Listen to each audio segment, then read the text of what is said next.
Rumaragas ang baha at malalakas na buhos ng ulan ang dala ng Bagyong Basyang sa ilang bahagi ng Visayas at Mindanao nitong magdamag. Ang rescue operations naging pahirapan dahil sa patuloy na pagtaas ng level ng tubig.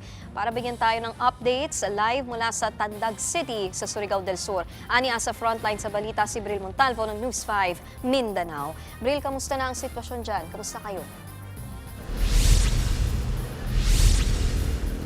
Nikki, ramdam pa rin ang panakanakang pag-ulan at bugso ng hangin dito nga sa Surigao del Sur kahit pa man naglandfall na sa bayan ng Bayabas si Bagyong Basyang kagabi. Binaha naman ang ilang lugar sa Mindanao at maraming residente ang inilikas dahil sa hagupit ng bagyo. Ganito katindi ang baha sa isang bahagi ng Iligan City kaninang madaling araw. Rumagasa ang tubig at abot dibdib na ang baha. Ang mga rescuer gumamit na ng lubid para hindi anurin ng agos. Pati ang intersection na ito, nagmistula ng ilog ng kulay putik na baha. Sumabay pa ang patuloy na pagbuhos ng malakas na ulan. Sa Surigao del Sur, pinasok ng baha ang ilang bahay sa Barangay Quezon sa Tandag City. Dulot yan ng malakas na ulan dala ng Bagyong Basyang. Sa Barangay Poblasyon ng Caguait, Surigao del Sur, inanod ang ilang bahay sa gilid ng dagat. Tumaas ang tubig sa lugar dahil sa walang tigil na ulan. Sa bayan naman ng Kantilan sa parehong probinsya, rumagasa ang kulay putik na tubig baha sa mga kabahayan ng Barangay Cabasan. Gumamit na ng lubid ang mga residente sa paglikas. Habang sa Hinatuan, higit 700 residente ang inilikas sa 5 island barangay. Nabigyan naman na sila ng paunang tulong ng lokal na pamahalaan kagaya ng mga food packs.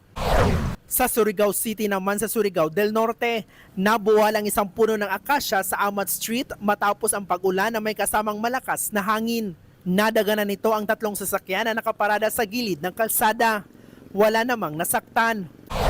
Hindi naman madaanan ang Tubod Bridge dahil sa rumagasang baha. Ang mga sasakyang ito sa Iligan City Central School, inanod na. Sa Rosario Agusan del Sur, inilikas na rin ang mga residente dahil umabot na sa halos bewang at malapit nang pumasok sa mga kabahayan ang tubig baha dahil sa epekto ng Bagyong Basyang.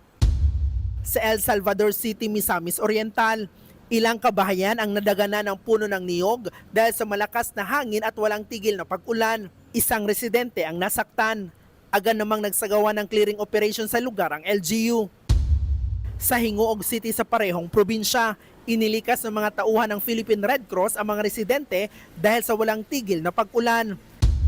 Sa bayan ng Lagunglong, higit 100 residente ang inilikas na rin. Nabigyan naman na sila ng pagkain at iba pang relief items ng LGU.